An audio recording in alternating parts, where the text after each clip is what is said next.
अस्सलाम वालेकुम व्यूअर्स, उम्मीद करता हूँ आप सब खैरियत से होंगे। मैं हूँ आपका होस्ट इमरान बुपेरा और आप देख रहे हैं मेरा YouTube channel doctor information. Dear students, Pakistan army की तरफ से आर्म्ड फोर्सेस नर्सेस के प्रोग्राम की अनाउंसमेंट कर दी गई है। इस वीडियो में आपके साथ आर्म्ड फोर्सेस नर्सेस के प्रोग्राम की मुकम्मल इन्फॉर्मेशन शेयर करूंगा। Dear students, armed force nurses का प्रोग्राम हर साल अनाउंस होता है और इसमें सिर्फ फीमेल कैंडिडेट्स जिन्होंने BS नर्सिंग का 4 ईयर डिग्री प्रोग्राम किया हुआ हो या फिर जिन्होंने 3 साल का जनरल नर्सिंग का डिप्लोमा और 1 साल का मिडवाइफरी कोर्स किया हुआ हो तो वो भी आर्म्ड फोर्सेस नर्सिंग सर्विस के प्रोग्राम में अप्लाई कर सकते हैं। अगर ये सिलेक्ट हो जाएं तो इन्हें लेफ्टिनेंट का रैंक दिया जाता है। इस प्रोग्राम की मुकम्मल तफसील आपको बताता चलूं कि सबसे पहले तो आप joinpakarmy.gov.pk के ऑफिशियल वेबसाइट पर आए और होम पेज पर ही आपको आर्म फोर्सेस नर्सिंग सर्विस का नोटिस मिल जाएगा। कैंडिडेट्स अप्लाई करना चाहते हैं तो इन्हें अप्लाई नाउ के बटन पर क्लिक करना होगा। हाँ, ये बात क्लियर करता चलूं कि आर्म्ड फोर्स नर्सिंग सर्विस का प्रोग्राम आमतौर पर जुलाई के महीने में अनाउंस किया जाता है और इसमें 2 तरह के स्टूडेंट्स अप्लाई कर सकते हैं। नंबर 1, जिन स्टूडेंट्स ने FSC प्री मेडिकल कर लिया होता है और जिन्होंने सेकंड ईयर के एग्जाम देने होते हैं तो ये स्टूडेंट्स अप्लाई कर सकते हैं और अपनी FSC की बुनियाद पर ऐसे केस में इनका एडमिशन होता है 4 ईयर नर्सिंग के प्रोग्राम में और ये फ्री ऑफ कॉस्ट अपना BSc नर्सिंग का प्रोग्राम मुकम्मल करते हैं और इन्हें माहाना स्टाइपेंड भी दिया जाता है जो कि तकरीबन 50,000 के करीब है और ये डिग्री मुकम्मल करने के बाद आर्मी को एज अ लेफ्टिनेंट नर्स के तौर पर ज्वाइन करती हैं। सेकंड नंबर पर ऐसे कैंडिडेट्स आते हैं जिन्होंने BSc नर्सिंग 4 ईयर का प्रोग्राम मुकम्मल कर लिया होता है या जिन्होंने 3 साल का नर्सिंग डिप्लोमा और 1 साल का मिडवाइफरी कोर्स मुकम्मल कर लिया होता है और वो भी इसमें अप्लाई कर सकते हैं। लेकिन अभी फरवरी के महीने में जो आर्मी की तरफ से आर्म फोर्स नर्सेस के प्रोग्राम की अनाउंसमेंट की गई है तो इसमें वो वाली दोनों कैटेगरी शामिल नहीं है जिसमें FSC की बेस पर कैंडिडेट्स अप्लाई कर सकते हैं। इसमें सिर्फ ग्रेजुएशन वाले जो स्टूडेंट्स हैं जिन्होंने नर्सिंग की हुई है तो इसमें सिर्फ वो अप्लाई कर सकते हैं।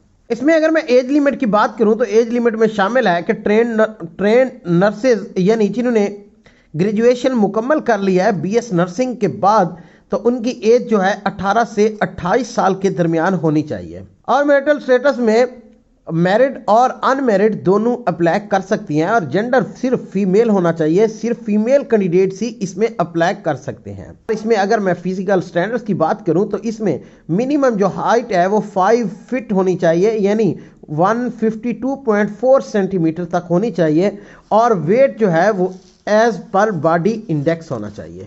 पाकिस्तान के किसी भी प्रोविंस के किसी भी डिस्ट्रिक्ट की फीमेल इसमें अप्लाई कर सकती हैं। इसके अलावा आज़ाद जम्मू एंड कश्मीर गिलगित बल्तिस्तान के डोमिसाइल होल्डर भी इसमें अप्लाई कर सकते हैं।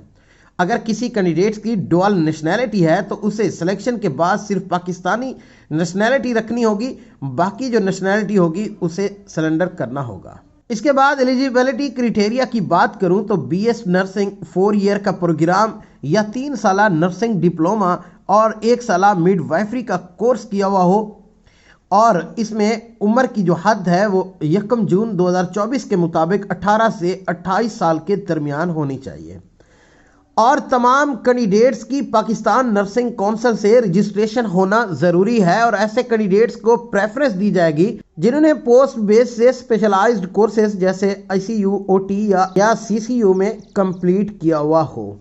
और यहाँ आप देख सकते हैं कि यहाँ इन एलिजिबिलिटी कंडीशंस हैं। अगर इनमें कोई कैंडिडेट्स आता है तो वो अप्लाई नहीं कर सकता।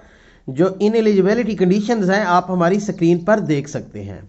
पाकिस्तान आर्मी की तरफ से armed forces nursing service AFNS का नोटिस जारी कर दिया गया है जिसकी ऑनलाइन रजिस्ट्रेशन 20 फरवरी से स्टार्ट है और अप्लाई करने की जो आखिरी तारीख है वो 13 मार्च है। आर्म फोर्स नर्सिंग सर्विस के प्रोग्राम में अप्लाई करने के लिए आपके पास 2 तरीके हैं। या तो आप पाक आर्मी की ऑफिशियल वेबसाइट joinpakarmy.gov.pk पर जाकर ऑनलाइन अप्लाई कर सकते हैं या फिर दूसरा तरीका आपके पास है कि आप फिर किसी करीबी army selection and recruitment centre पर जाकर अप्लाई कर सकते हैं। जो कैंडिडेट्स इसमें अप्लाई कर लेते हैं तो उनसे रिटन और इंटेलिजेंस टेस्ट लिया जाता है।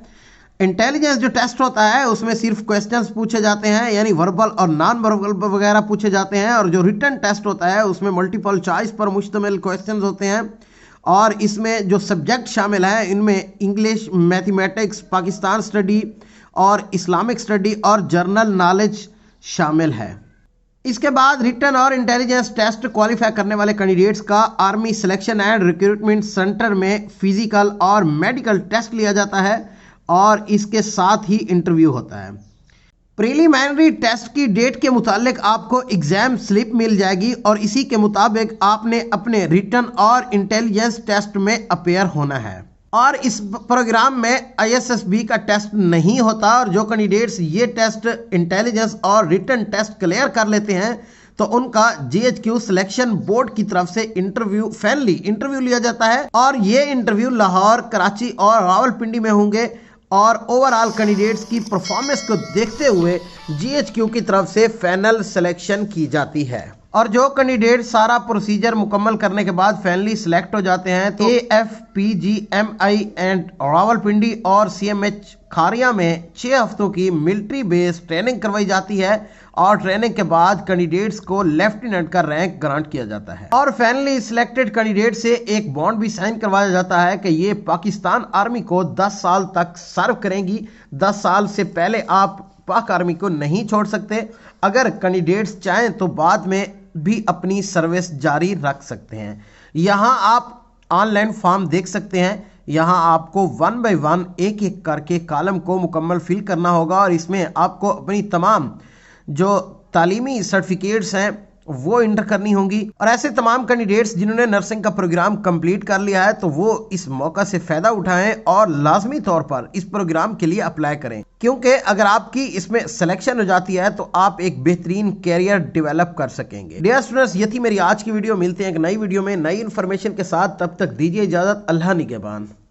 आपसे गुजारिश है कि आप हमारे YouTube चैनल डॉक्टर इन्फॉर्मेशन ज़रूर सब्सक्राइब करें ताकि हर आने वाली न्यू वीडियो आप तक पहुंच सके और साथ में लगे बेल आइकन को प्रेस करना मत भूलिएगा।